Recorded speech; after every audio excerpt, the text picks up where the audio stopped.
Bonsoir à tous, j'espère que vous avez passé une très bonne journée en compagnie bien sûr de BB24.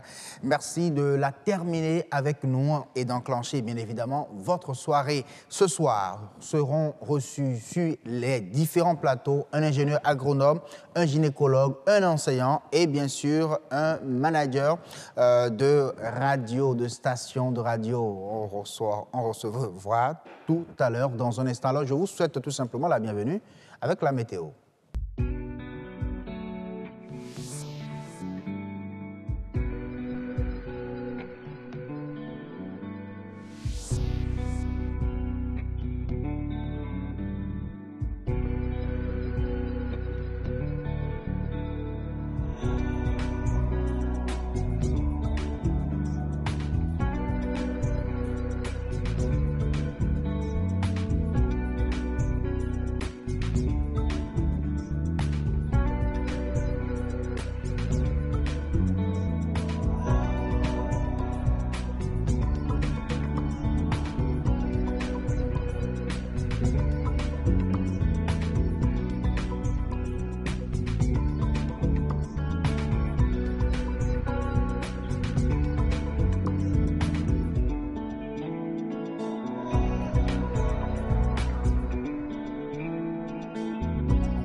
Le grand rendez-vous ce soir, mesdames et messieurs, nous faisons un zoom sur le curcuma. C'est une épice d'origine indienne qui est cultivée au Bénin. Alors pour quel intérêt cultive-t-on le curcuma au Bénin et comment le produit-on tout simplement? C'est à découvrir dans Monde agricole. La ménopause. Paraît-il que c'est une phase de la vie qui fait peur aux femmes. Bon, la ménopause, est-ce une maladie? Un gynécologue répond tout à l'heure à la question et va en profiter d'ailleurs même pour nous exposer les signes et solutions pour mieux vivre donc sa ménopause. Autant savoir, quant à cette rubrique, se penche bien sûr sur les diplômes en artisanat au Bénin. Alors, que valent exactement les certificats de qualification au métier CQM et certificats de qualification professionnelle CQP? Restez avec nous pour en savoir un peu plus. La radio Atlantique FM à 24 ans. L'actuelle chef division animation sera dans nos locaux et sur le plateau du grand rendez-vous pour donc nous parler, nous faire le bilan bien sûr et présentera aussi les perspectives de la direction générale de l'ORTB pour Atlantique FM, la radio leader. Le grand rendez-vous, c'est aussi la grande édition du journal. Ce sera tout à l'heure à 19h45 avec Nadège Sani à la présentation. Bonsoir Nadège. Bonsoir, Assoum Gaba. Alors, quel est le menu principal du 19h45? Ce soir, vous allez suivre dans cette édition un reportage de la rédaction sur la deuxième chaîne de radio de l'Office de radiodiffusion et télévision du Bénin, ORTB, Atlantique FM. Vous le savez, Assoum Gaba célèbre ce jour ses 24 ans d'existence. Le Fonds mondial pour l'environnement est à la quête de ressources pour poursuivre son combat de préservation de l'environnement. Un dialogue national se tient depuis hier sur le sujet. Vous aurez le compte rendu de notre équipe à 19h45. Autre sujet au menu de cette édition, les jeunes Africains veulent retracer l'histoire de la traite négrière 170 ans après. Plusieurs initiatives de jeunes Africains sont prises pour rendre hommage à Toussaint Louverture. Merci beaucoup à vous, Nadège Sani. On vous retrouve tout à l'heure à 19h45 pour le développement de ces titres. En attendant, les plateaux s'ouvrent sur le grand rendez-vous à travers Monde agricole.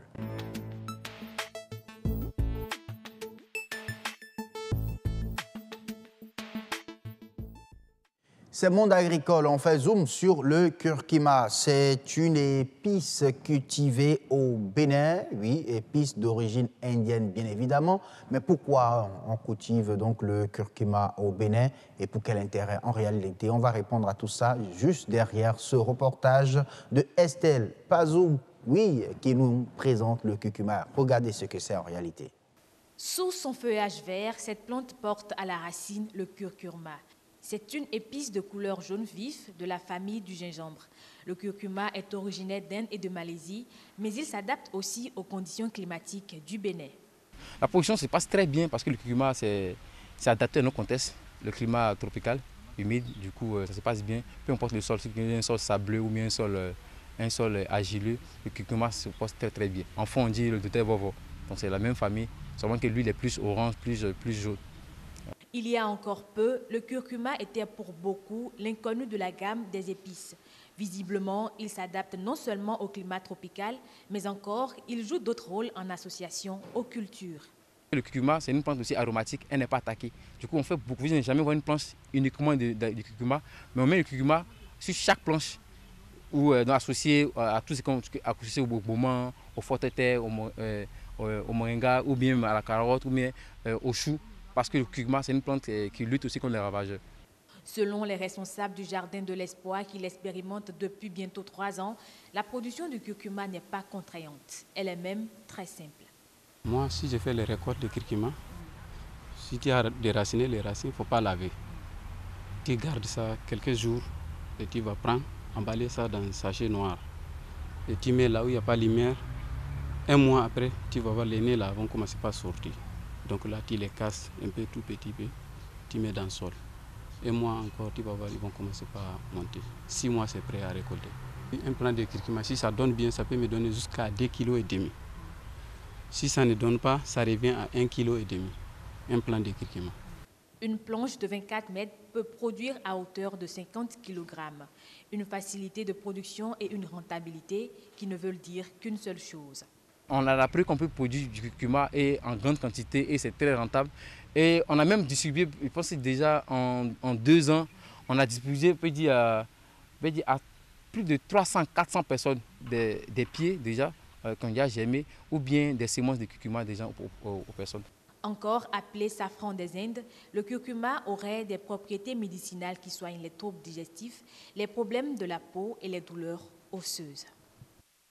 Oui, le safran d'Inde, c'est comme ça, hein? Elle a appelé dans sa chute. Parlons bien sûr de ce reportage que nous venons donc de suivre, signé bien sûr Estelle Pazou. En plateau, on retrouve M. Robert Deguenon, ingénieur agronome. Bonsoir. Bonsoir, M. Action Gaba. Merci de signer votre tour, une fois encore. C'est moi qui vous remercie toujours. Voilà. C'est tout un plaisir pour nous de vous avoir sur ce plateau. Bonsoir Estelle Pazou. Bonsoir à vous, Action Le Gaba. bleu que j'aime, c'est ça que vous avez mis aujourd'hui. C'est pour vous faire plaisir. Ah, sincèrement. Je suis gâté ce soir. Alors, ça parle curcuma. C'est vrai que c'est le doter vovo, c'est-à-dire le gingembre rouge, je ne sais pas. Ouais, en fait, c'est une épice de la famille des gingembre, si je ne me trompe, M. Robert Deguenon. Oui, vous ne vous êtes pas trompé. C'est exactement comme le gingembre, mais c'est plus petit. C'est d'ailleurs pour ça que les gens l'appellent le gingembre rouge, en fond quoi, gingembre doter vovo. Donc ça s'apparente vraiment au gingembre. Donc quand vous voyez ça, quand vous ne le dites pas, vous allez penser que c'est du gingembre, mais ce n'est pas du gingembre, c'est plus petit que le gingembre. Alors, produire le curcuma au Bénin, est-ce que c'était évident? Non, on va avant de parler du curcuma, nous allons définir un peu, parce que le commun du Béninois ne connaît pas ce que c'est que le curcuma. Comme on le disait dans le reportage, c'est une épice d'origine sud-asiatique, donc de climat tropical, qui ressemble beaucoup au gingembre. Mais climat tropical, quand on dit climat tropical, ça veut dire, n'est-ce pas, que le même climat que notre climat. Nous sommes dans un climat tropical ici au Bénin. Donc, qui parle de climat, parle de la végétation et du sol. Okay. Donc, le même sol dans son pays originaire se retrouve chez nous et le même climat. Donc, d'office, le gingembre, le curcuma, qui est gingembre, le frère de gingembre aussi, peut être cultivé ici. Et donc, c'est les mêmes conditions climatiques Les mêmes conditions climatiques que le Bénin ici. Donc, on peut le faire avec succès. Mais beaucoup de gens ne connaissent pas ce produit, ce qui est un peu dommage. Alors, à part le climat, qu'est-ce qu'il faut au curcuma pour bien évoluer dans son environnement? Le curcuma, son sol, comme le disait le monsieur dans le reportage, le sol, vous savez, n'est-ce pas, c'est un légume et racine. Et comme tous les légumes racines, il faut un sol meuble.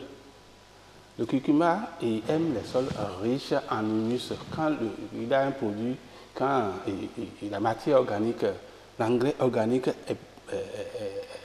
est dans le sol, le curcuma se développe bien. Le curcuma aime beaucoup l'eau. Il faut beaucoup arroser. Il faut beaucoup arroser. Il faut beaucoup d'eau. Il faut beaucoup d'eau. Donc ça se développe très facilement. Même mieux que certaines cultures chez nous ici, ça se développe très facilement.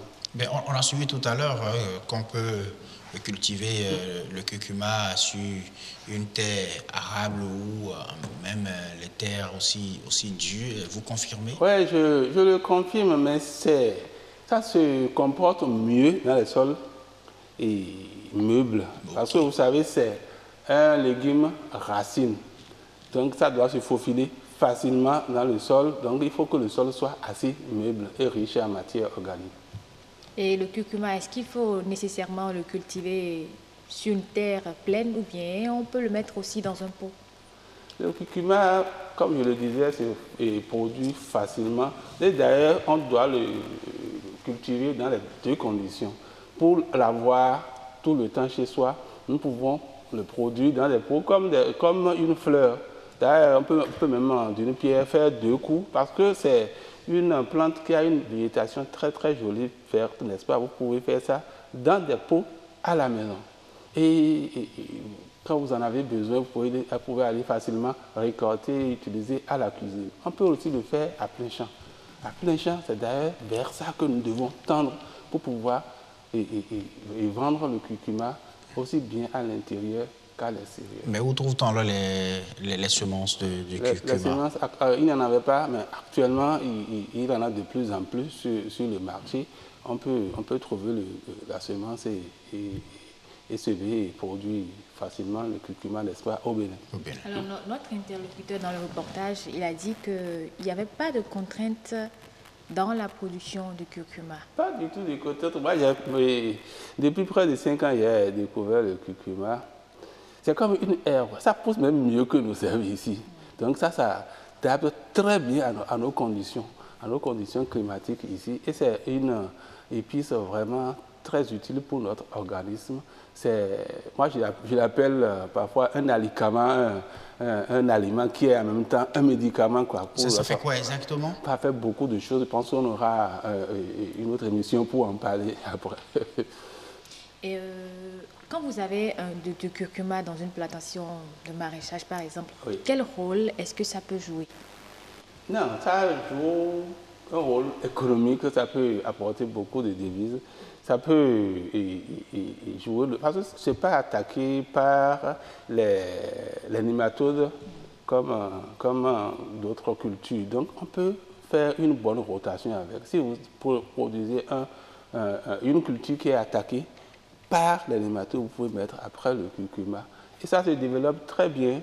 Non seulement ça, si vous mettez le curcuma, ça peut recycler les éléments nutritifs que vous aviez mis, n'est-ce pas, avant pour cultiver vos cultures, pour ne pas me répéter, n'est-ce pas? Oui. Donc ça recycle très bien, ça se développe à merveille.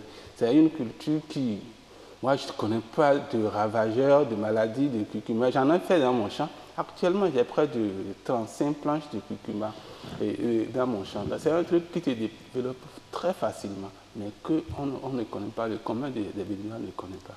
Et il paraît qu'on peut aussi mettre le curcuma au premier niveau pour empêcher que ce que vous appelez les nématodes viennent attaquer les autres planches. Les planches, c'est ça, je disais, le curcuma résiste contre beaucoup de maladies, contre beaucoup de ravageurs, contrairement à d'autres cultures. Et ça joue aussi le rôle de protection? De protection, oui. Bon, si la culture est là et que Et les nématodes sont de l'autre côté si vous barrez la route. S'ils trouvent ça un empêche ennemi, d'attaquer oui, d'attaquer les autres cultures. On peut en faire beaucoup de choses. On peut imaginer tellement de choses qu'on peut faire, n'est-ce pas, avec la plante. Donc, il faut pouvoir le faire en culture mixte. Ah oui, il y a en culture associée. Associée, quoi. Oui, pour pouvoir éviter que les ravageurs attaquent vos cultures. Vos cultures. Oui. Par exemple, vous avez de la carotte, Oui, et vous pouvez entourer vos planches oui, ça va de curcuma. constituer une barrière pour les nématodes pour qu'ils n'aillent pas attaquer vos carottes. Par exemple. Oui. Alors, quand on met le curcuma en terre, Oui. il faut combien de temps pour que ça arrive à maturation? Oui, quand vous mettez en terre aujourd'hui, vous comptez 5 à 6 mois. 6 mois. 5 à 6 mois pour que ça... Ça prend alors du que temps, hein? dans les pays européens, ça dure beaucoup plus, ça peut aller jusqu'à 10 mois. Alors que chez nous ici, ça va très vite. 5 à 6 mois, vous avez déjà votre produit qui est prêt à être récolté. Quand c'est prêt à récolter, vous constatez que les feuilles jaunissent, ça commence pas à dépérir. Donc même à la maison, comme on le disait tantôt, on peut mettre ça dans des pots et vous observez, quand ça commence pas à dépérir, vous allez récolter et utiliser à la cuisine. Alors, vous dites 6 mois ici chez nous pour que ça arrive à maturation, Oui. et 10 mois. Oui, 10 mois. Est-ce que ça veut dire que le curcuma s'adapte encore Bien dit. plus à nos terres que les terres? C'est-à-dire que c'est une culture de climat tropical. Ok. Ça, on est chez nous, contrairement à la salade ou aux autres dont nous avons parlé, c'est une culture qu'on devait maîtriser chez nous ici et cultiver. Alors, visiblement, c'est une plante très utile. Mais selon vous, que peut tirer le Bénin aujourd'hui de la production du curcuma? De l'argent. Simplement. Beaucoup d'argent. Beaucoup d'argent, de devises. C'est-à-dire, parce que c'est un produit qui est cultivé, qui est consommé partout dans le monde. Si on arrive à maîtriser et cultiver le curcuma, n'est-ce pas, dans des conditions biologiques, parce que les gens n'aiment plus de n'importe quoi maintenant. Vous devez le produire dans des conditions biologiques. Là, l'extérieur consomme. Parce que c'est une culture tropicale. L'Europe ne produit pas beaucoup, autant d'espace que chez nous. Donc, on peut produire et exporter. Et ça dit que l'Europe en consomme aussi. Beaucoup de gens connaissent de plus en plus le curcuma. Donc, de l'argent, et aussi ça peut régler le problème de chômage, d'emploi, pourquoi pas. On peut en faire une filière. Les jeunes peuvent, n'est-ce pas, s'installer pour produire rien que... Surtout que c'est le pas curcuma, contraignant. voilà le produit. Donc, vous conseillez que, par exemple, sur une grande exploitation, qu'on cultive rien que le curcuma, et que ça peut aller? Le curcuma et que vous transformez, vous mettez l'espace dans des conditionnements comme ça, vous emballez correctement, ça peut être exporté et l'argent peut venir. Donc, on peut trouver beaucoup d'argent. Donc, l'intérêt pour le pays, c'est vraiment économique. Mais déjà chez nous au Bénin, le curcuma, ce n'est pas dans les habitudes alimentaires. Oui, En lieu et place, comme c'est de la famille du gingembre, en lieu et place, les Béninois consomment beaucoup plus le gingembre. Le gingembre. Le gingembre, parce que le gingembre a été introduit là longtemps ici, donc c'est rentré déjà dans les habitudes alimentaires. Maintenant, on doit commencer par forcer et pour mettre maintenant le curcuma dans les habitudes alimentaires du Béninois, parce que ça a beaucoup d'intérêt et on aura le temps d'en parler. Oui, je pense qu'on va s'en arrêter là Oui. aujourd'hui. Et demain, on revient ici parce que non seulement il y a des possibilités de production, mais il y a aussi des possibilités de rentabilité dans le curcuma, comme dit M. Robert Deguénon. Et je pense que, et de transformation De aussi. transformation. Et donc demain, c'est nous-mêmes qui l'avons transformé ici et on pourra en parler. Demain. Oui, demain on pourra en parler, n'est-ce pas? Plus amplement. Bien évidemment, pour montrer ça aux téléspectateurs, il n'y a pas de souci pour se lever, pour le montrer aux Non, voilà, téléspectateurs. donc c'est un truc très joli, Voilà. d'un jaune doré, très très joli. Donc demain, on va en parler. On parlera de la différentes transformations ou de modes de consommation. Et les sur différents le- usages aussi qu'on peut Voilà. faire. Curcuma, oui. du curcuma. Merci beaucoup à vous, monsieur Robert Deguénon. Je vous Merci, Estelle Pazot. À très bientôt. À demain. À demain. Ouais, À demain. À demain. Demain soir. On va peut-être faire du poulet braisé avec du curcuma. On va épicer, on va assaisonner avec les téléspectateurs, ce serait bien. On mange Vous allez nous leur donner de l'eau à la bouche et vraiment ça ne fera pas. et même Ils une- vont en faire chez eux à la maison, c'est bien Allez, comme ça. ce serait bien. Allez. Ah, bon, monde agricole, nous quittons. On va rejoindre bien sûr la radio leader à travers la rubrique Expert.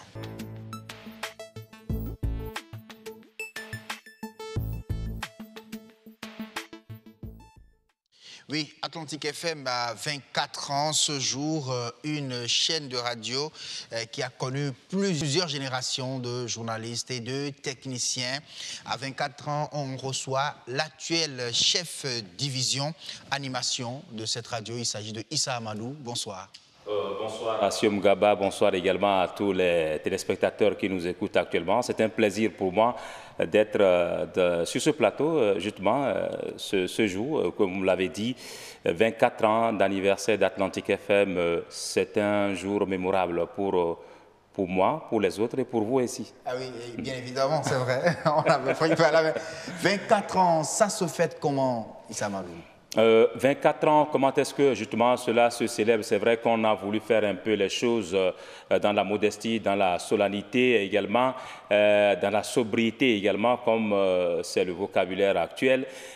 On a voulu faire un peu les choses entre nous, tout en nous remémorant, tout en nous souvenant, tout en nous rappelant quand même de ce qu'Atlantique FM a été avant bien sûr ce jour.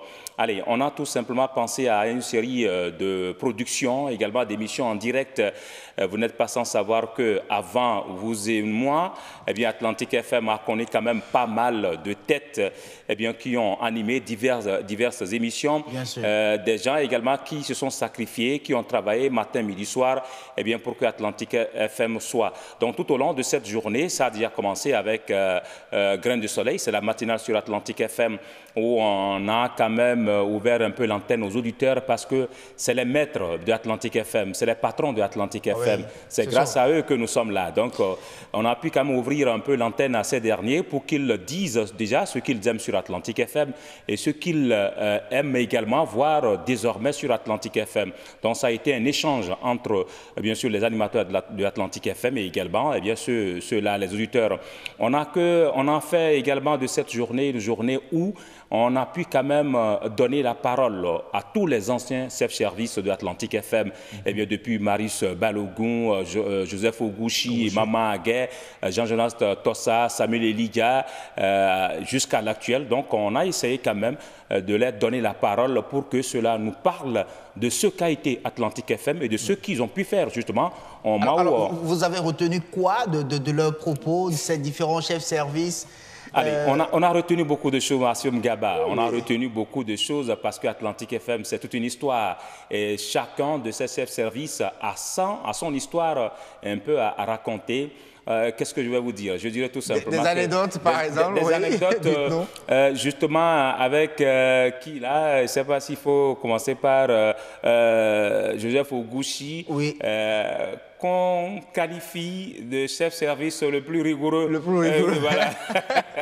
d'Atlantique FM. Voilà. Eh bien, pour lui, il l'a dit, et je pense que ce qu'il a dit est pertinent, à savoir que la rigueur fait partie de toutes les bonnes choses, au fait. Si vous avez envie, et bien sûr, de réussir dans un domaine, s'il n'y a pas ce minimum de rigueur, eh bien, ce n'est pas évident. Et que ce qu'il faisait, justement, c'est pour aider les animateurs d'alors à être plus conscients, à mieux s'occuper de ce pourquoi ils avaient été recrutés et qu'aujourd'hui, justement, il est content de voir que au niveau des autres chaînes, on est venu puiser dans le réservoir du personnel d'Atlantique FM pour faire les autres chaînes. Vous en faites partie. Bon, merci beaucoup. Mais il faut dire aussi que ça dit que Joseph Ogouchi a remarqué que sa rigueur a été transmise de génération en génération. Effectivement, il a non seulement constaté ce que vous dites, mais il a été fier de savoir qu'on lui a imputé un peu disons, cette casquette-là. Fier, oui, de voir surtout que de chef en chef, Atlantique FM a pu fabriquer quand même des animateurs vendables, consommables, des gens qui ont intéressé les autres, parce que vous n'êtes pas le seul qui ait quitté Atlantique FM pour d'autres chaînes. Il y a Prévert Noutéo au niveau du JP, et ils sont partout pratiquement. Que vous preniez la télévision nationale, BB24 ou Radio Bénin, ils sont partout, ces animateurs. Même des chaînes à l'international. Effectivement, même des chaînes à l'international. Et justement, c'est vrai que nous avons eu quelques difficultés, par exemple, à joindre ces quelques animateurs eh bien, vous avez parlé de Athanas Guéli. Merci, Pawana Abalo. Eh bien, qui sont tous à l'extérieur. Rose Zanou, voilà, qui sont tous à l'extérieur. on a fait avec ceux-là qui sont là. Et j'avoue que avec ceux qui sont là également, en dehors des chefs-service, on a également accordé, par exemple, disons, on a pu, disons, nous entretenir avec les premières voix féminines de Atlantique FM, Frankel Zossou, Domingo, Ginette Domingo, et ils sont bon nombre, elles sont bon nombre quand même, hein, ils sont bon nombre plutôt, ces dernières qui ont pu quand même répondre à notre invitation. Il y a que également, on s'est intéressé aux premières techniciennes de Atlantique FM. Ah oui. Voilà, les hommes de l'ombre. Ça me fait parler à l'Amazone des ondes. Merci, l'Amazone des ondes, Sophia Talley, oui. Corinne Diogo et également Petroni Lokosu. Donc voilà, on a réalisé également un magazine avec ces derniers. Et aussi au niveau du sport, le sport sur Atlantique FM, qui étaient ceux-là, qui étaient les premières voix sportives d'Atlantique FM? Georges Amelon, Fernando Ressou. Voilà, on a pu réaliser quand même des magazines avec tous ces derniers. Bref, le menu n'est pas mal. N'est pas mal, vraiment. Et là, la radio est en fête jusqu'à ce soir, jusqu'à demain. Bien sûr, bien sûr, bien sûr. Avec les auditeurs bien sûr. Et qui sont intervenus quand même. Vous retenez quoi déjà des propos des auditeurs de Atlantique FM aujourd'hui? C'est très intéressant d'écouter ces auditeurs lorsqu'on vous parle par exemple de Victor Abalo. Hein, le spécialiste, le dur à cuire sur Equinox, par exemple. Oui. Il y a également Benjamin Nyavo. Lorsqu'on parle de Nestor Avomadegbe, Nestor Avomadegbe qui imitait la voix de Mamoudou. Le Peul qui intervenait sur Equinox. Maintenant, il imite beaucoup plus la voix de feu président Mathieu Kérékou. Voilà, donc ces auditeurs, on a pu les retrouver. On a pu les retrouver également. Et ces derniers ont dit beaucoup de choses en termes justement d'abord de nostalgie, parce qu'il y avait des émissions qui étaient dans la grille de programme de Atlantique FM qui ne s'y retrouvent plus, notamment Papito Mamita, oui. Cette émission animée par Joseph Oguchi, de Main de Maître. Ils ont réclamé ces émissions. Ils ont également, pourquoi pas, formulé des doléances, des vœux, de voir Atlantique FM leur accorder plus l'antenne, de dire un peu ce qu'ils vivent. C'est vrai que quand vous regardez un peu dans la grille de programme d'Atlantique FM actuellement, il y a quand même des émissions, des nouvelles émissions qui sont allées dans ce sens-là. Je prends l'émission J'aime pas ça, où on enregistre par exemple les auditeurs qui interviennent pour dire un peu ce qui va bien dans leur quartier et ce qui ne va pas bien également dans leur quartier, dans leur commune, même dans le pays. Voilà, ils dénoncent un peu ce qui ne va pas, ils interpellent un peu les autorités pour que ces dernières puissent venir un peu, disons, arranger leur vécu, leur quotidien. Voilà. Ces auditeurs ont également formulé le vœu de voir Atlantique FM avec de nouvelles émissions.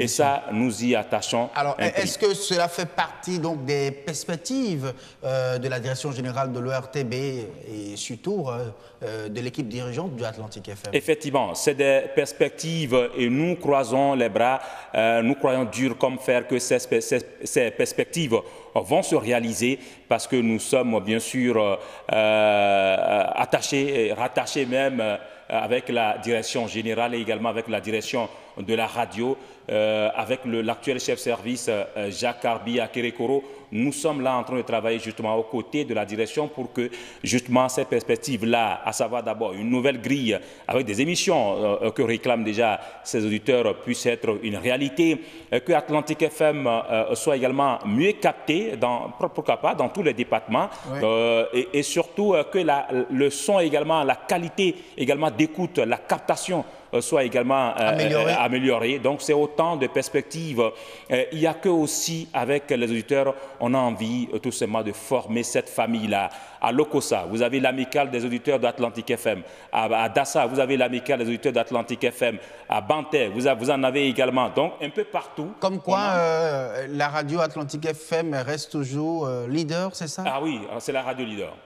La radio leader, une radio de jeunes, une radio de proximité, et je pense que nous sommes bien partis pour le demeurer. Pour le demeurer toujours radio leader, vous l'avez donc compris, Atlantique FM reste toujours la radio leader à travers bien sûr ces émissions, à travers bien sûr son programme en réalité et les auditeurs également qui accompagnent bien sûr cette chaîne. Alors Issa Amadou, avant de partir, vous allez quand même nous dire aujourd'hui au niveau bien sûr de l'animation, toujours un programme le matin, midi et l'après-midi. l'après-midi jusqu'au soir. Ça se passe toujours comme ça avec Atlantique FM? Oui, ça se passe toujours comme ça, seulement que la voix de Assom Gaba nous manque surtout les samedis matins.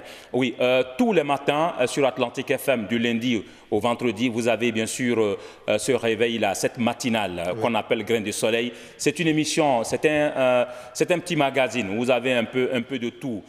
Juste après ça, il y a l'émission où nous accordons donc la parole aux auditeurs qu'on appelle J'aime pas ça. C'est une émission qui est enregistrée la veille et puis le lendemain, c'est passé. On diffuse l'émission pour des raisons que vous pouvez bien sûr imaginer. Oui. Il faut tamiser, enlever un peu ce qui ne peut pas être diffusable et avoir une émission sans problème, voilà, en thème clair. Il y a que également, eh bien, on a les émissions, par exemple, en sport, on a les émissions en économie, on a les émissions de droit, on a les émissions surtout de culture. Et vous en savez quelque chose, de loisirs, parce que Atlantique FM, c'est avant tout une radio de jeunes, c'est avant tout une radio de proximité, c'est avant tout une radio qui est à l'écoute justement de ces populations. Donc, à un moment donné, nous sommes obligés de faire un peu comme le veulent un peu ses auditeurs. Voilà, je vois déjà même une ambiance live en studio. Ça me rappelle la page culture, le temple de la culture, où on se retrouvait avec tous des artistes. Ça jouait animé par Assom Gaba.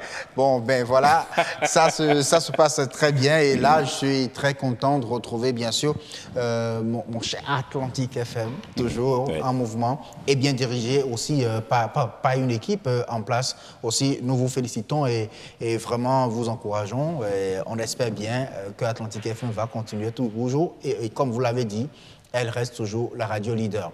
Et donc, pour cette fête, les auditeurs peuvent espérer désormais de l'amélioration, espérer que leurs doléances seront donc transformées en projets et puis être mises en œuvre. Effectivement, bien sûr, les auditeurs peuvent toujours compter. Et bien sûr, l'équipe actuelle, aussi bien au niveau des chefs qu'au niveau, bien sûr, des simples animateurs et journalistes, nous sommes là à leur service, on n'a pas le choix. Je l'ai dit tantôt, sans eux, eh bien, nous, on n'est pas là. Il y a également les annonceurs. Effectivement, il y a les annonceurs, effectivement, parce que Atlantique FM, au démarrage, était une chaîne commerciale. C'est vrai que par la suite, eh bien, c'est une radio qui s'est un peu accommodée avec la culture, avec l'économie, avec tous les autres aspects, justement, de la vie sociopolitique. Mais c'est une radio commerciale.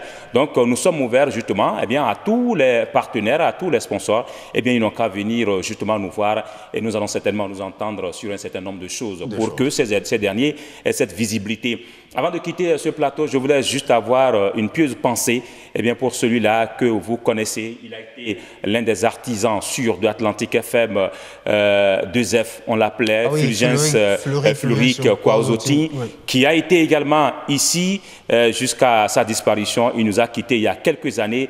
Je l'ai dit tantôt, c'est un éminent animateur de Atlantique FM. Il fut un éminent animateur de Atlantique FM, également de BB24. Sa toute dernière émission a été également sur Atlantique FM. Effectivement. Voilà, on se rappelle encore de cette nuit dont on n'a pas envie de se rappeler au fait. Justement, voilà. Donc, on pense à lui. Tous ceux-là sont de Atlantique FM et que Dieu le Tout-Puissant veille sur Atlantique FM.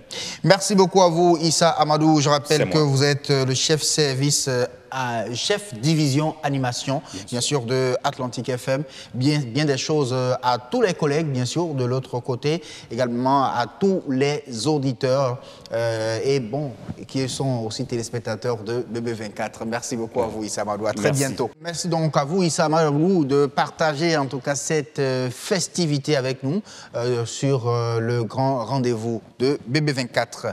Alors, on va quitter bien sûr Atlantique FM pour nous rendre chez les artisans. C'est à travers Autant Savoir.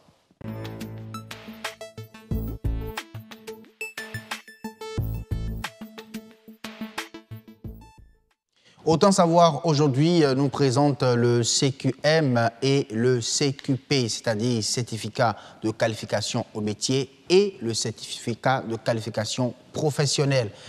Que valent en réalité ces deux certificats? On en parle dans un instant. Juste derrière ce reportage, signé Marcel Betoro qui nous présente l'artisanat en fait. Le secteur artisanal fait partie des secteurs qui contribuent à la création de richesses au Bénin. Il absorbe une partie importante de la population, de l'alimentation à la production en passant par le bâtiment, ce secteur offre une multitude de métiers. Mais pour faire partie de cette grande famille des façonneurs, il faut obligatoirement passer par l'apprentissage. Tu vas t'inscrire dans un garage et tout, et les procédures commencent un peu. On va te faire bénir par le travail et tu payes un peu. Et après 4 mois, tu finis de payer et tu continues ton travail. Après 5 ans, on te libère. La spécialité d'ici, c'est la sculpture sur bois. Ça prend comme tout bon métier. Mais ça demande, si vous n'avez pas d'abord le don du dessin, donc ça va vous prendre énormément de temps avant de vous connaître.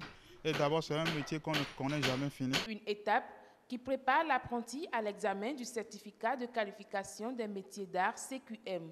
Il est organisé de commun accord entre les autorités étatiques, les structures décentralisées et les acteurs du secteur artisanal. Pour être candidat, forcément, il faut être présenté par un patron qui a un atelier. Première condition. Deuxième condition, il faut que ce patron-là milite dans une association d'artisans de sa zone. Dans la ville de Cotonou, c'est bien structuré, nous avons 4 zones. La première zone, ça commence du 1er arrondissement au 4e arrondissement. La seconde zone, c'est à partir du 5e arrondissement je pense au 6e arrondissement. La troisième zone, ça fait 7e arrondissement jusqu'au 10e arrondissement. Et la 4e zone, maintenant, ça fait du 11e arrondissement au 13e arrondissement. Donc, lorsque nous finissons les examens, il y a les jurys, il y a plusieurs corps de jury, il y a les surveillants, il y a les correcteurs, il y a le jury qui proclame les résultats. Lorsque tout ce processus est terminé, on organise par zone maintenant ce qu'on appelle la cérémonie de remise de diplôme maintenant aux artisans. Le certificat des métiers d'art CQM n'est pas à confondre avec le certificat de qualification professionnelle des métiers CQP, dont la cible est bien déterminée. Selon les chiffres de la Chambre interdépartementale des métiers, près de 3 millions de citoyens béninois interviennent dans le secteur artisanal. À en croire les artisans, c'est un secteur qui nourrit son homme. Mais l'inexistence d'un marché adéquat d'écoulement des produits artisanaux pose problème. Nous, notre marché est spécialement basé sur le tourisme. Donc, s'il y a plus de touristes, de notre côté, ça marche. Et si vraiment le côté du tourisme, ça ne marche pas, donc nous, ça ne va pas. Actuellement, il y a un peu la mévente au niveau de nos artisans. Et nous souhaiterions que le tarif extérieur commun soit vraiment mis en application pour permettre véritablement à nos artisans d'aller vendre leurs produits dans la sous-région. Les autorités impliquées dans le système de gestion à divers niveaux ne manquent pas d'attention et d'idées pour faire du secteur artisanal un levier de développement. Il contribue à hauteur de 20% du PIB. Il vient en 3e position après l'agriculture et l'industrie. Nous avons donc en plateau le superviseur en formation au FODEFK. Il s'agit de M. Josué Adisso. Bonsoir. Oui, bonsoir monsieur. Merci d'avoir accepté notre invitation. C'est moi. Voilà. Bonsoir Agnat Bello. Assioum Gaba, bonsoir. Alors, l'artisan qui vous a cousu votre robe, il faut le féliciter. Il faut dire, Assioum Gaba, que le niveau d'excellence et d'expertise de nos artisans va en grandissant. Vraiment, ça va vraiment en grandissant. Et vraiment, je suis très heureux de parler, bien sûr, de ces 2 diplômes, je veux dire, en artisanat au Bénin. Et il s'agit bien sûr du CQP et du CQM. Que valent donc ces certificats? On en parle aujourd'hui, n'est-ce pas, Madame Onifade? Eh oui, Assioum Gaba, il faut dire qu'auparavant, il n'y avait pas véritablement de diplôme reconnu par l'État dans le secteur de l'artisanat, justement. Mais aujourd'hui, on a le CQM et on a le CQP qui sont différents à quelques nuances près. Nous allons revenir sur ces nuances, mais que valent véritablement ces diplômes? À cette question, nous avons Josué Adisso, superviseur en formation au FODEFK, pour nous répondre. Bonsoir, monsieur Adisso. Oui, bonsoir, madame. Alors voilà, aujourd'hui, nous avons 2 diplômes, le CQM et le CQP. Pour vous, est-ce que ces diplômes ont véritablement de la valeur? Oui, qu'ils ont de la valeur. Vous avez dit tout à l'heure qu'avant, il n'y avait pas de diplôme reconnu par l'État. Avant, il n'y avait pas de diplôme. On délivrait des attestations. Le patron, il est chez lui, il a sous son contrôle un apprenti, et issu, à un moment donné, il décide, je lui donne une attestation, je dis, j'arrête son apprentissage. Avec aujourd'hui, ce qui se passe, ce n'est plus ça, c'est beaucoup de choses. C'est comme si, aujourd'hui, avec ce qui se passe, il y a une passerelle entre le formel de la formation professionnelle et l'informel de la formation professionnelle. C'est très important. C'est-à-dire des formations qui se déroulent, formation par apprentissage, qui se déroulent dans l'informel, sont évaluées, sont certifiées par le formel, par le dispositif formel. Ça, c'est le premier aspect. Ça permet de juger du niveau d'artisan que nous avons au Bénin, justement. Oui, ça, c'est le premier élément. Deuxième élément, c'est de la formation professionnelle. Vous savez, depuis que le CQP a commencé, depuis 2005, mes informations, d'abord sur le terrain, au Bénin, quand sur le marché, on veut 2 ouvriers, et que les 2 qui se présentent, ou un ouvrier du moins, 2 se présentent, il y a un qui a le CAP en menuiserie et un qui a le CQP. Aujourd'hui, sur le marché, on préfère celui qui a le CQP. Pourquoi cela? Parce qu'il a la main, il a la pratique. Parce que le CQP, c'est plus de la pratique que de la théorie. C'est de la formation professionnelle. C'est environ 80% de formation pratique. C'est ça qui fait la différence. Voilà. Et ça fait que la plupart du temps, ces candidats sortent de la salle avec déjà le minimum. Je vous donne des témoignages déjà. Et il paraît qu'on a donné une surface à Crépy, même surface, entre quelqu'un qui a le CAP et quelqu'un qui a le CQP. Qu'est-ce qu'on a constaté? La durée donnée pour Crépy, la surface, celui qui a le CQP, il a fini son travail avec la moitié de la durée et avec moins de déchets et avec une qualité. Non, mais on ne va pas prendre un exemple pour une généralité. Ça ne veut pas dire que tous ceux qui ont le CAP sont peut-être moins qualifiés. On reviendra dessus. Ça se comprend. Moi, je vais vous expliquer. Si vous permettez, on va suivre le journal. Ce qu'on va faire, on va suivre le journal. On reviendra pour plus d'explications parce que ça m'intéresse, cette anecdote. Ah oui. Ça, c'est pour reconnaître la valeur même des efforts fournis vraiment par les artisans, vraiment. On va au journal puisqu'elle est déjà en place, hein, Nadège Sani. À vous l'antenne pour le 19h45.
Bonsoir, bienvenue dans ce journal. Tout de suite, le sommaire.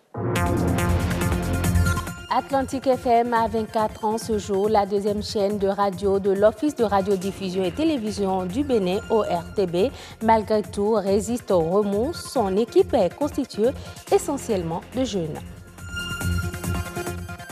Des spécialistes de l'environnement réfléchissent sur les stratégies de mobilisation de ressources pour la préservation de l'environnement. La rencontre a eu lieu à Azalaï Hôtel de Cotonou. Le compte rendu dans un instant. Hommage à l'anticolonialiste Toussaint Louverture à Bordeaux, une commémoration qui annonce la célébration des 170 ans de l'abolition de l'esclavage.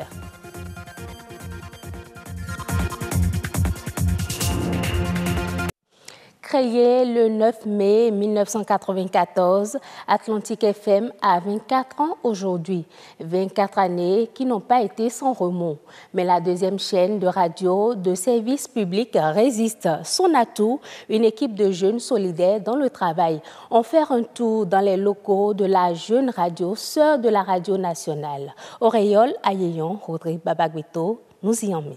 On lui annonce que mardi, elle sera reçue dans couleur locale. C'est d'ici que part toute la dose de bonne humeur, transmise sur la 92.2 tous les matins.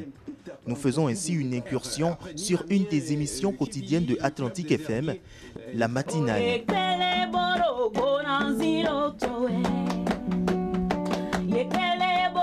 Une équipe de jeunes, c'est là tout le charme de cette chaîne.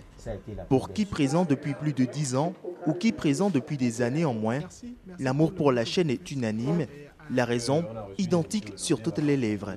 Atlantique FM, c'est l'esprit de créativité. On est très très créatif à Atlantique FM et on aime s'amuser. On prend du plaisir dans ce qu'on fait comme émission. Le travail ne nous stresse pas vraiment. On est dans ce besoin perpétuel d'innover, de faire de nouvelles choses. Et on n'est pas des collègues, on est comme des amis, une équipe, une famille. On est tout le temps en train de partager des choses. Ce qui me marque moi particulièrement, c'est la complicité entre nous, journalistes de Atlantique FM. Ça ne se ressent pas dans toutes les rédactions. Et d'ailleurs, Atlantique FM est la seule rédaction dans laquelle moi je retrouve cette complicité-là. On n'est pas que journalistes, on est frères et sœurs. À Atlantique FM, on est plus comprise en tant que femmes. On ne nous impose pas vraiment quelque chose. C'est vrai que nous avons des supérieurs, mais ils sont là pour nous conseiller. Ils sont là pour nous demander à chaque fois comment vous évoluez. Est-ce qu'il y a de la solidarité entre vous, collègues?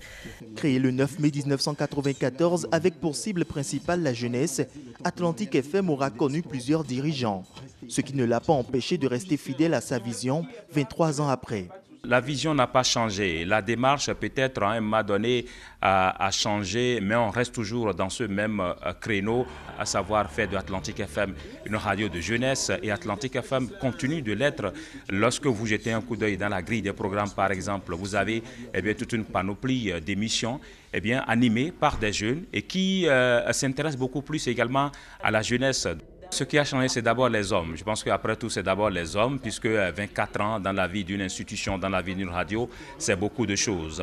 Les hommes ont changé, la tête également a changé à un moment donné, mais nous restons toujours fidèles quand même, comme je le disais tout à l'heure, fidèles à ce que nous savons faire, à ce que nous avons toujours l'habitude de faire, à savoir animer des émissions sur le plan culturel, sur le plan sportif, sur le plan économique également, sur le plan même de la politique. Nous avons une panoplie d'émissions. Néanmoins, Atlantique FM se veut encore plus grande. C'est le principal souhait du personnel. On a vraiment besoin d'un soutien véritable pour approcher les auditeurs. Et être proche, c'est d'abord qu'ils nous entendent très bien, qu'ils nous captent très bien et qu'ils puissent écouter ces émissions-là qui les concernent directement. On dit très souvent que la majorité sont passés par Atlantique FM et de grands journalistes aujourd'hui peuvent en témoigner. Et donc, pourquoi ne pas souhaiter que ce service qui a formé de grandes personnes, de grands journalistes, devienne une direction? Pour la célébration de ces 24 années d'existence, un retour sur d'anciennes émissions est promis. La radio promet de plus belles productions aux fidèles auditeurs les jours à venir.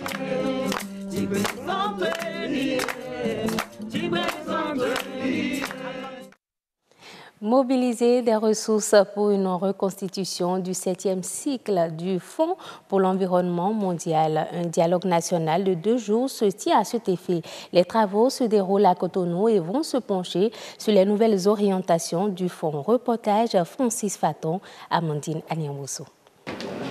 Profiter des opportunités du 7e cycle du Fonds pour l'environnement mondial. C'est l'objectif de cet atelier sur le dialogue national sur la reconstitution de ce fonds. Acteurs de la société civile, experts et autorités à divers niveaux vont échanger pour améliorer la mobilisation des ressources financières du Fonds pour l'environnement mondial. Ensemble, nous allons réfléchir avec les agents d'exécution, c'est-à-dire le PNUD, la FAO, pour voir comment arrimer effectivement le PAG aujourd'hui avec les différentes stratégies, les axes définis donc, au niveau du PAG par rapport donc, au FEM7. Il est question pour nous en tant que société civile de participer à la définition des priorités afin que justement les besoins réels des communautés vulnérables, les questions fondamentales relatives donc à la sauvegarde de l'environnement, à la résilience au changement climatique, à la protection, par exemple, des zones humides, soient réellement prises en compte. Il est aussi question de profiter de cette opportunité d'échange pour renforcer nos capacités en termes justement d'opportunités de financement des différentes fenêtres et mécanismes financiers mis en place par le FEM à l'endroit donc des différents acteurs. En plus des interventions dans les domaines traditionnels que sont la biodiversité, les changements climatiques et la dégradation des terres, le FEM7 propose de nouvelles orientations autour de programmes majeurs à impact positif sur l'environnement. Aujourd'hui, il se passe beaucoup de choses au niveau des villes. Donc, une croissance urbaine très forte. Comme vous le savez, les villes vont occuper 60% de la population mondiale. Tous les problèmes environnementaux se concentrent au niveau des villes, avec les questions des transports, la question du logement, des bâtiments, la question de la pollution, etc. Et tout ça donc, contribue à la dégradation de l'environnement global. Notre également programme à impact, c'est l'agriculture, l'alimentation et l'usage des terres. Troisième programme à impact consiste à la gestion durable des forêts. Les forêts constituent des sources extrêmement importantes de séquestration de carbone, mais aussi c'est des sources de revenus pour les populations qui y vivent. Il s'agira donc de travailler à optimiser la programmation des ressources du Bénin. Les attentions seront focalisées sur les projets prioritaires pour le 7e cycle du Fonds pour l'environnement mondial. Partout pour tout sourire, c'est le thème retenu pour vivre à l'édition 2018 de la Journée mondiale de la Croix-Rouge tenue ce 8 mai. La Croix-Rouge est une organisation dont la mission est de prévenir et d'alléger la souffrance humaine. Quelles sont donc les actions que mène la Croix-Rouge et comment fonctionne-t-elle? Les explications avec le secrétaire général de la Croix-Rouge Bénin. Il est au micro de Auréole Ayeyon et Léonida Onzo. La Croix-Rouge a des actions diverses et contextualisées. Je parlerai rapidement de la Croix-Rouge béninoise qui mène des actions de préparation et d'intervention en cas d'urgence. Et les urgences auxquelles nous faisons face souvent au Bénin, c'est les inondations, les afflux massifs de population, et les incendies dans certaines communautés et les accidents dans la vie courante. Voilà un peu ce qui arrive comme catastrophe et la Croix-Rouge essaie de répondre. Mais il ne faut pas attendre que cela arrive. Il y a également la préparation des communautés à être résilientes. Et on développe à travers les comités locaux, on a 77, dans les 77 communes. Aujourd'hui, nous avons 77 comités locaux qui développent les activités telles que j'ai dit, la préparation en prévision des catastrophes, le développement communautaire, la résilience, le risque des changements climatiques, etc.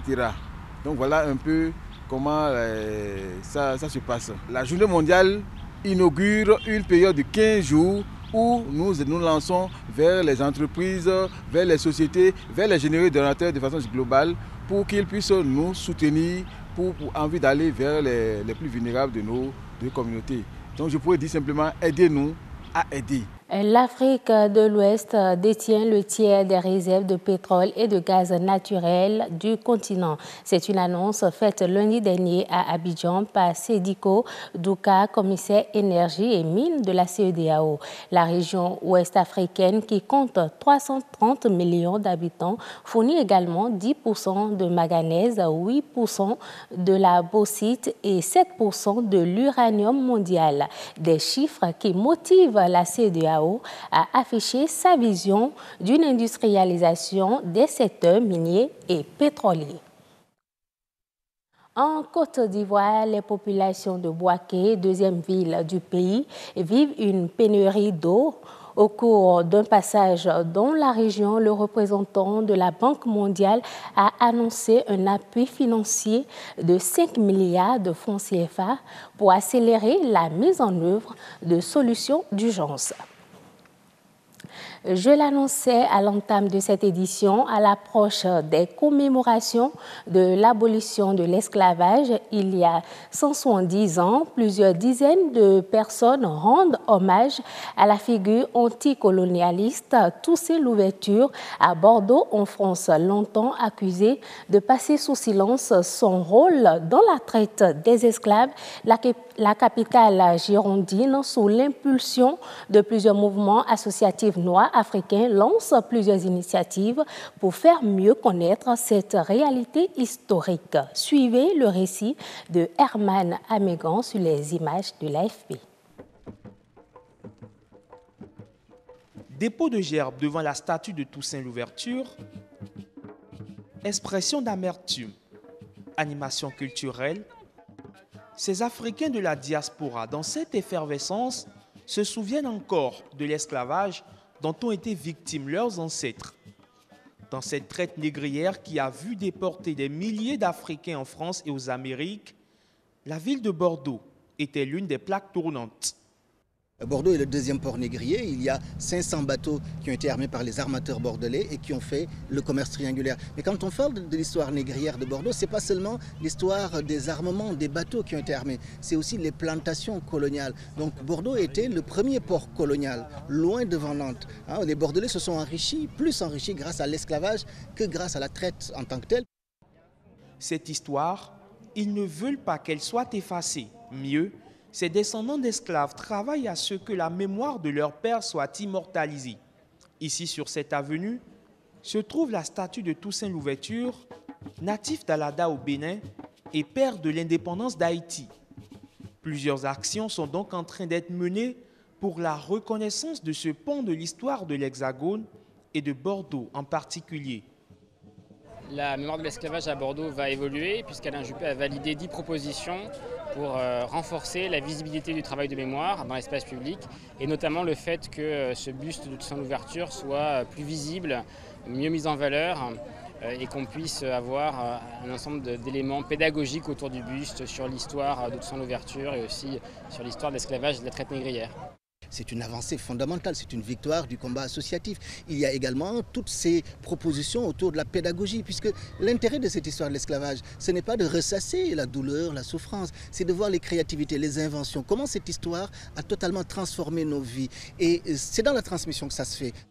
C'est un signe que les temps changent. En 2001, la promulgation de la loi Taubira sur la reconnaissance de l'esclavage comme crime contre l'humanité et le 10 mai décrété en 2005 par le président Jacques Chirac comme journée de commémoration de l'abolition de l'esclavage avait nourri un débat national auquel Bordeaux n'avait pu échapper. C'est sur ce reportage qui nous parlait des initiatives africaines pour rendre hommage à Toussaint Louverture que nous mettons fin à cette édition. Merci de l'avoir suivi. À demain. Et donc, on retient tout simplement, Monsieur Josué Adisso, que celui qui a le CQP est beaucoup plus qualifié, a beaucoup plus de la main que celui qui a le CAP, par exemple. Parfait. Sur la base de ce qui se passe sur le terrain, d'accord, c'est ce qui s'impose. Et ça s'explique.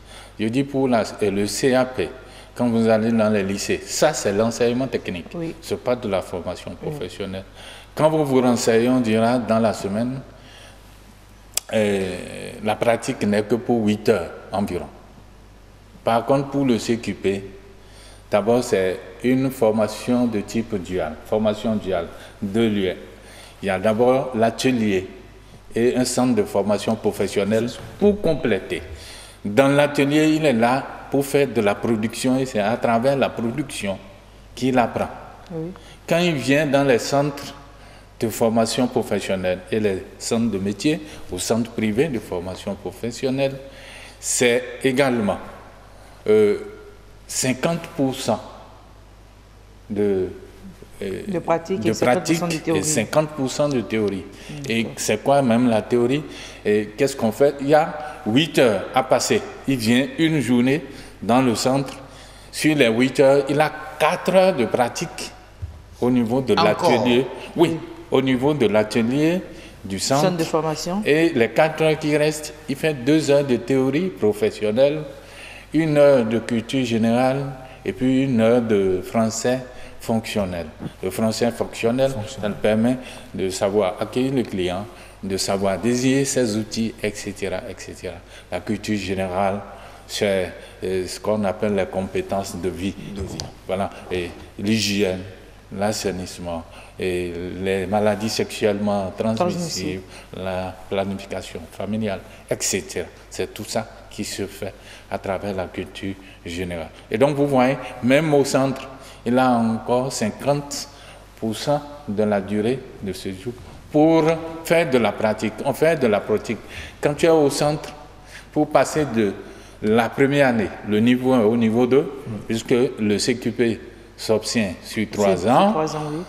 Et quand tu veux passer du niveau 1 au niveau 2, il y a des produits que tu dois réaliser nécessairement. Et c'est ça, on te juge. C'est sur la base des produits réalisés qu'on te laisse aller au niveau 2 et du niveau 2 au niveau 3 pour aller à l'évaluation, à la certification. Mais Madame Onifade, si vous le permettez, on remarque tout simplement que l'artisanat aujourd'hui ou l'apprentissage aujourd'hui, ce n'est plus celui-là qui est un analphabète, qui n'étudie plus et qui n'est plus au contact même du papier, mais il est au contact du papier, mais aussi de la pratique. Moi, je vois que c'est oui, justement, mais à Gaba, il ne faudrait pas oublier que là où il y a le CQP, il y a aussi le CQM, le CQM qui prend en compte des personnes totalement analphabètes qui n'ont aucun niveau. Je crois que pour le CQP, il faut au moins avoir un niveau CM1. En tout cas, il faut avoir déjà un certain niveau au niveau du processus académique classique. On a commencé le CQP depuis 2003. Le premier examen a eu lieu en 2005. Oui. Et donc, actuellement, le système ou le dispositif est sous évaluation pour améliorer. On veut faire évoluer le niveau d'entrée pour le système. Le niveau d'entrée est à combien? Actuellement, c'est le niveau CM. D'accord. Comme moyen. CM1. Oui. CM2, voilà. Le minimum, tu peux aller jusqu'en terminale parce que tu n'as pas eu ton bac. Tu es entré en menuiserie ou en coiffure. Tu as la possibilité de faire... De continuer, d'étudier en Maintenant, quand vous dites que vous voulez faire évoluer le niveau, ça veut dire que bientôt, le niveau CEP, le niveau de certificat d'études primaires, ne pourra plus permettre d'aller au CQP. Et on va vous demander peut-être un peu plus. Voilà, il y a des réformes. Mais ce ne sera peut-être pas une discrimination pour ceux qui n'ont pas ce niveau. Voilà. C'est là où le CQM se justifie. Le CQM, c'est pour ceux qui ne sont jamais allés à l'école ou les déscolarisés précoces. Ils sont allés un peu à l'école. D'accord. Le CQM est réservé pour ça. Mais plus intéressant, si ça se poursuit, les réformes, si les impulsions sont maintenues, il y a quelque chose qu'on appelle la VAE, la validation des acquis de l'expérience. Et donc, même si je ne suis jamais allé à l'école avec le CQM, avec la VAE, je peux passer du CQM au CQP, du CQP au DET, et ainsi de suite, et devenir un jour un ingénieur. Pourquoi pas? Ce serait génial. C'est vrai que cette forme... C'est loin, mais voilà, c'est déjà inscrit dans cahier de ceux qui décident. En tout cas, il faut féliciter l'État pour son intervention dans le secteur de l'artisanat en ce qui concerne l'apprentissage, c'est-à-dire la formation par apprentissage.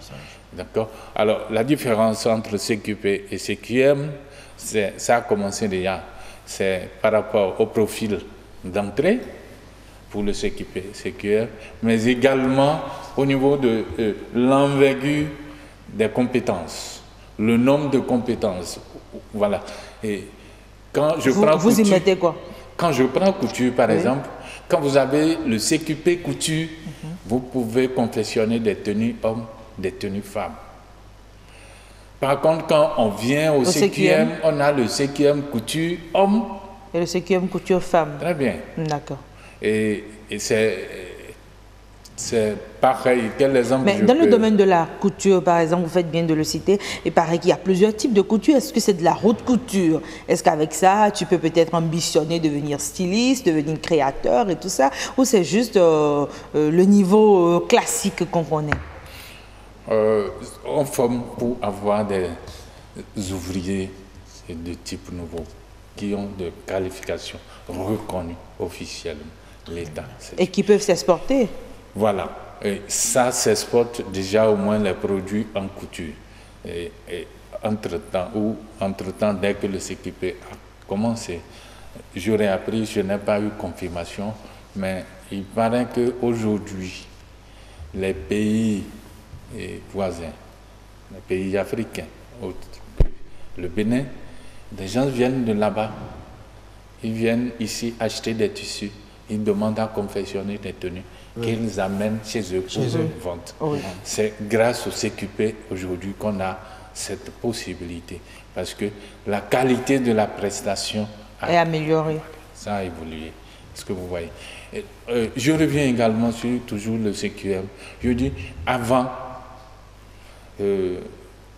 le patron, un exemple, soudeur, qui est là, puisque c'est à travers la production que l'enfant apprend. Si pendant la période d'apprentissage de l'apprenti, il n'a eu que des productions de portes, à la fin, il va lui donner une attestation sur la base de fabrication de portes et il va se réclamer soudeur. Le jour où il ira s'installer, on va lui demander de fenêtres, il a des soucis. Il n'a pas appris à le faire. Par contre, avec le CQM, pour faire le CQM aujourd'hui, on dit la matrice de compétences. La matrice de compétences, c'est l'ensemble des compétences nécessaires à l'exercice d'un métier. Et il faut, l'État s'efforce de produire et de rendre disponible cet outil, la matrice de compétences, avant de lancer le CQM. Et donc, l'enfant qui va au CQM couture, on sait déjà quels sont les gestes professionnels qu'il doit détenir, c'est-à-dire approprier et exploiter. D'accord? Est-ce que vous voyez? Ça devient ensuite, on précise la durée. Dans le documentaire de tout à l'heure, vous avez entendu 8 ans et 5 ans de formation. Avec la matrice de compétences, on précise la durée de la formation et c'est uniforme pour tout le monde. Non, mais c'est sûr que ça... Ensuite, et pour le CQM aujourd'hui, il y a un examen national qui s'organise. L'épreuve qu'on donne aux couturiers qui veulent aller faire CQM, couture homme à Cotonou, c'est la même épreuve qu'on donne aux apprentis qui passent le CQM, couture homme à Tchoumi, à Natitengu, à Kwande. D'accord, monsieur Adissor. On vous aurait compris sur le sujet, mais si vous permettez, il ne nous reste plus que 2 minutes. On a déjà quand même assez discuté de ce qui concerne le CQM et le CQP. Voilà le niveau des artisans formés et qui ont leur diplôme en poche est beaucoup plus évolué, beaucoup plus élevé. Mais à la fin, qu'en est-il du marché d'écoulement? Est-ce que tous ceux-là que vous formez peuvent réellement s'insérer au niveau du secteur? Ce sera la dernière question sur ce plateau. Je dis d'abord rapidement que ce qui est fait, on peut mieux le faire. On est d'accord. On est d'accord sur le principe. Et ceux qui sont formés, est-ce qu'ils peuvent s'insérer? Je dis, moi, je dis souvent, Quand j'étais petit, l'enfant qui se lève, il dit je vais faire couture, il sait déjà où est-ce qu'il veut installer son atelier. Il fait même le programme de l'achat de sa machine. Et déjà, après la première année, il a sa machine, il peut déjà raccommoder une chemise et prendre 5 francs. Et donc, si on reste dans cette logique, tous ceux qui sont formés doivent pouvoir s'installer et travailler. Et puisqu'on améliore la qualité de l'apprentissage, la qualité des qualifications à la fin, on est sûr qu'ils pourront même aller ailleurs. D'accord. J'ai appris, il y a des jeunes filles aujourd'hui qui ont fait le CQP. Oui.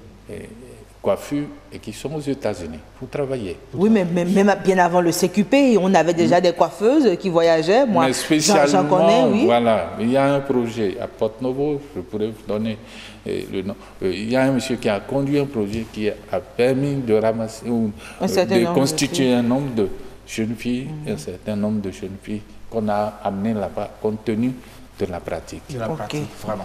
Merci beaucoup à vous. C'est très intéressant. Maintenant, les défis, c'est nombreux. Hein? Oui, on aura peut-être le temps de revenir sur les défis. Oui, on aura le temps de revenir sur les défis. Le sujet est vraiment dense. Mesdames et messieurs, j'espère que dorénavant, vous êtes mieux situés sur ce qu'est le CQM et le CQP et quelle est leur valeur marchande sur le terrain. Assome Gaba, merci à vous de nous avoir reçus sur le grand rendez-vous. Oui, c'était un plaisir, hein, Madame Onifale. Très bon, peut-être à vous. Souhaitez bon week-end. Hein, oui, très bon week-end. Non, mais on va se retrouver la semaine prochaine. Non, oui. On se sur le grand rendez-vous. J'aurais tellement envie de repasser, mais bon, ce sera la semaine prochaine, mesdames et messieurs. C'est pas grave. Allez, merci beaucoup à vous, Monsieur Addison. À très bientôt. Merci aussi. On part maintenant, on va à l'hôpital. Oui, si vous voulez. On va parler ménopause, nature et bien-être.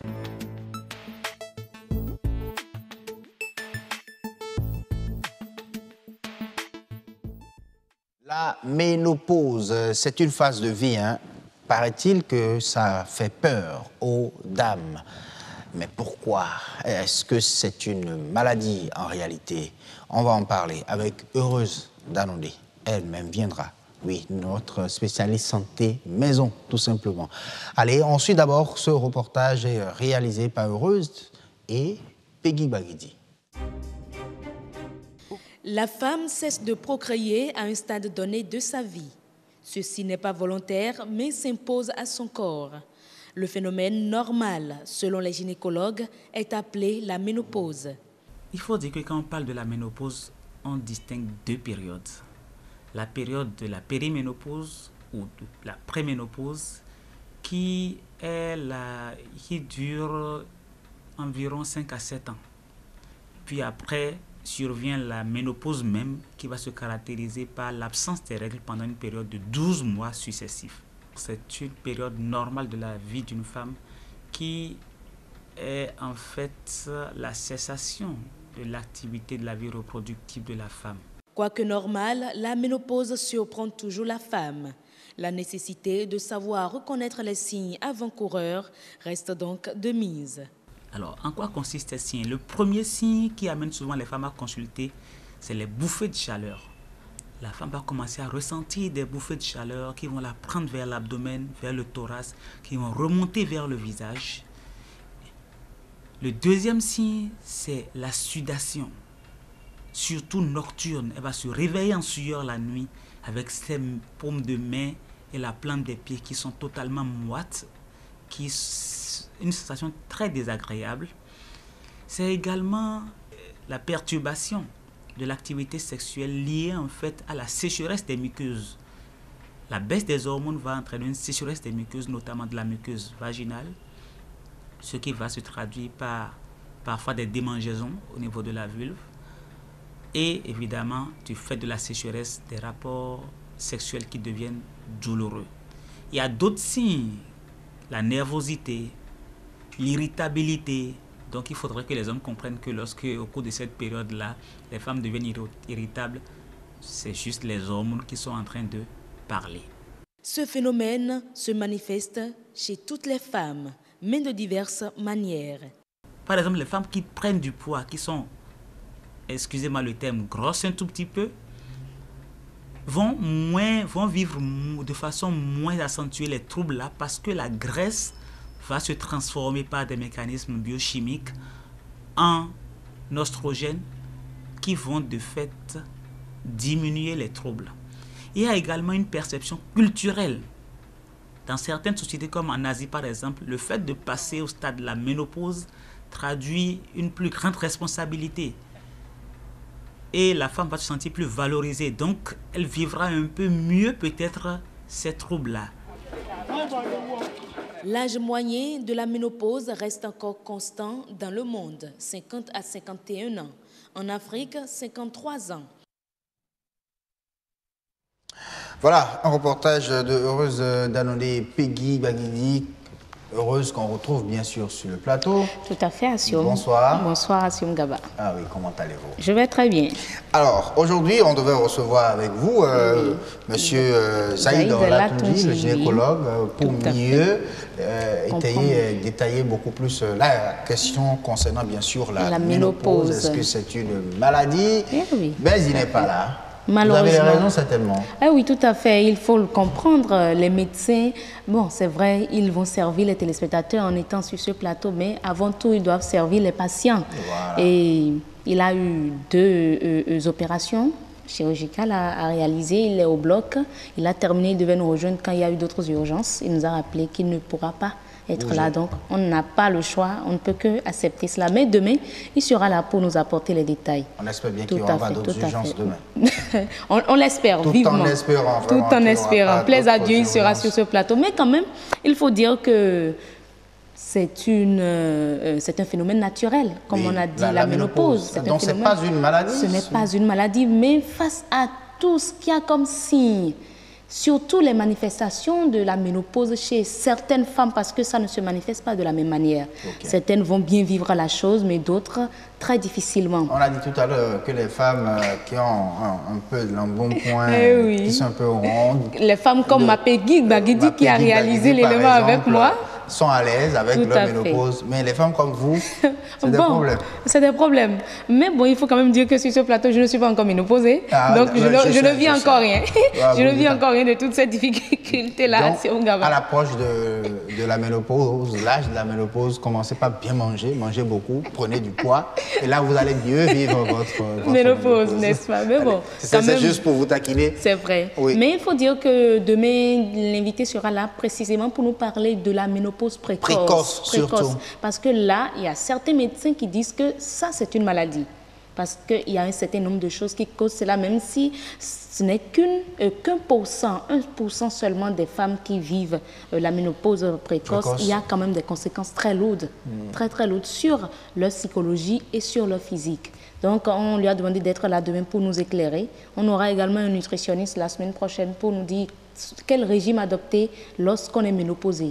Est-ce à dire que le régime alimentaire a un effet sur la ménopause? Tout à fait. Le régime alimentaire a un effet sur la ménopause. Le docteur Sonon a dit, le chef service nutrition du ministère de la Santé, c'est lui qui m'a d'ailleurs proposé le sujet. Il a dit qu'il sera là la semaine prochaine pour qu'on puisse en parler. Ah, d'accord. Les types d'aliments qu'il faut consommer, parce qu'il faut dire que face à tous ces symptômes, les hommes également, d'une manière ou d'une autre, vivent très mal la ménopause.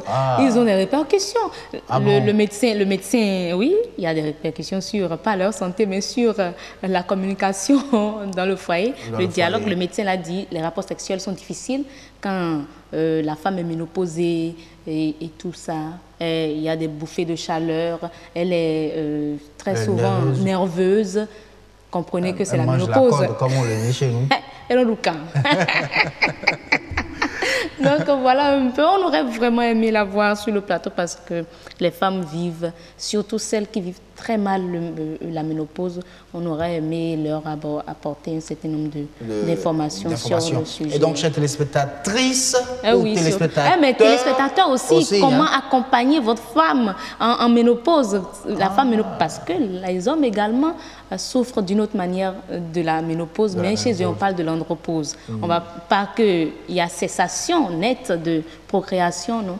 Il y a une cessation, mais pas tellement nette de la population, mais une baisse quand même de leur hormone. Okay. On va également parler de ça. De tout ça là. Tout à fait. Ah oui. Donc prenez le rendez-vous tout simplement. C'est pour demain, c'est ça? Oui, demain déjà, demain 19h. Oui, tout à fait. On sera avec Zaïd Latunji, le gynécologue. Le gynécologue, oui. Et vraiment, s'il nous suit, on comprend, on a compris. Monsieur il n'a pas le choix, il a prêté serment pour sauver des vies, pas pour tuer des vies. Pas pour tuer des vies, mais ça c'est tout à fait normal. Et donc vous êtes venu comme en tant que spécialiste, journaliste spécialiste santé, maison, 2024. Merci en tout cas pour tout ce que vous faites. Merci à vous. Et là, donc ça veut dire qu'on parlera demain de ménopause précoce. Et on va répondre à la question. On cherchera à savoir en réalité, est-ce que c'est une maladie ou pas. Si c'est une maladie. Après cela, il sera question de parler de la ménopause, c'est ça? De la nutrition. Quel régime alimentaire adopter lorsqu'on est ménopausé, et après aborder la ménopause masculine. Pour la nutrition, ça fera quand? Lundi? La ménopause, mardi. Nutrition et ménopause mardi. Avec le docteur Sono. Ok, c'est toujours à 19h. Oui. Soyez au rendez-vous, chers téléspectateurs. En tout cas, on est là pour vous donner toutes les informations. Chères femmes ménopausées, comment vivre sereinement avec la ménopause? Vous aurez les détails. Merci, heureuse. Vraiment, Merci, je suis très content. Déjà, des sujets à nous dossiers qui certainement intéressent on a trop parlé cancer de ci, cancer de ça. Mais c'est un sujet qui touche directement également l'homme et la femme, il faut l'aborder aussi. Il faut l'aborder aussi. Merci. Allez, on va continuer. On va se rendre, chers téléspectateurs, sur la toile. Cette fois-ci, c'est pour l'actualité sur la toile. Bien évidemment, l'actualité sur la toile, ça parle de quoi, avec qui. Vous verrez tout ça dans un instant. Oui, Oboubé Kapo à la présentation de l'Actu Web.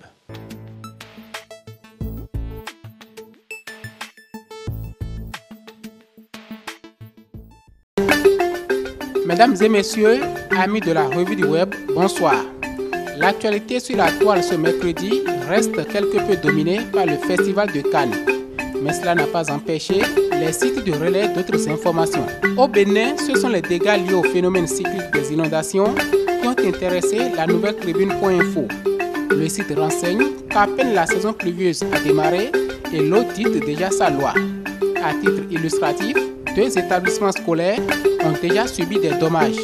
Il s'agit d'une école dans la ville de Porto-Novo et un collège dans la commune d'Abomey-Calavi.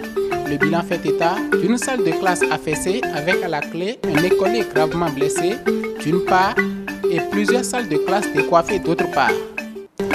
Hors du Bénin, le site de Radio France Internationale informe qu'une Française de 62 ans est depuis 20 jours en grève de la faim illimitée. C'est l'option qu'elle a faite pour faire valoir son droit fondamental à la vie privée et familiale. Claude Asfari se bat pour rendre visite à son mari, emprisonné depuis 7 ans au Maroc. Mais depuis 2016, la sexagénaire est systématiquement expulsée du royaume dès son arrivée à l'aéroport. Elle a donc engagé cette grève de la faim pour obtenir un droit de visite, détail RFI.fr.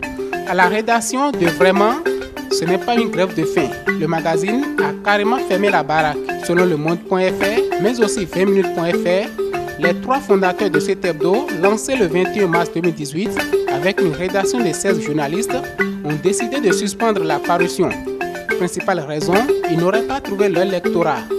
Sur la route en France, une octogénaire apprend à ses dépens qu'on ne fait pas de l'essai de vitesse en pleine agglomération. Elle a été arrêtée alors qu'elle fonce à 160 km/h, grillant feu et stop. Selon 20minutes.fr, qui rapporte la scène, ce sont les automobilistes qui ont informé la gendarmerie que l'octogénaire roulait dangereusement vive allure sans se soucier de la signalisation, aussi bien sur les routes de campagne qu'en agglomération. Les hommes en uniforme ont réussi à intercepter le véhicule fou qui n'a par ailleurs pas causé de mort et une procédure est lancée pour que son permis de conduire lui soit retiré. Lui, par contre, a trouvé la mort. Il s'agit d'un ressortissant syrien de 17 ans qui n'a finalement pas survécu à sa noyade dans le lac de Bourget en France. 20minutes.fr raconte que le drame s'est produit lorsque celui-ci s'amusait avec 3 autres jeunes au bord de l'eau. Le jeune homme a vu son cœur lâcher définitivement quelques heures plus tard. Une note de sport pour finir. Le 26 mai prochain, le stade olympique de Kiev va accueillir la finale de la Ligue des champions de football entre le Real de Madrid de Zinedine Zidane et les Anglais du FC Liverpool. Dans la capitale ukrainienne, à moins de 3 semaines de cette grande finale, les hôtels et les propriétaires d'appartements ukrainiens ont augmenté leur prix de manière ahurissante. Face à cette situation, les Kieviens ont décidé de loger gratuitement les supporters anglais et espagnols. Une initiative fortement louée. Fin de la revue de web pour le compte de ce numéro. À demain. Merci beaucoup à Oboubé Kakou pour la présentation de l'Actu Web. La météo va revenir avant qu'on ne parte de ce grand rendez-vous. Regardez.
Allez, merci à tous. C'était le grand rendez-vous numéro 3 de la semaine. Demain, 19h00, on se donne rendez-vous pour un autre grand rendez-vous, si vous voulez, pour le numéro 4 du grand rendez-vous. Portez-vous très bien et bonne soirée sur BB24.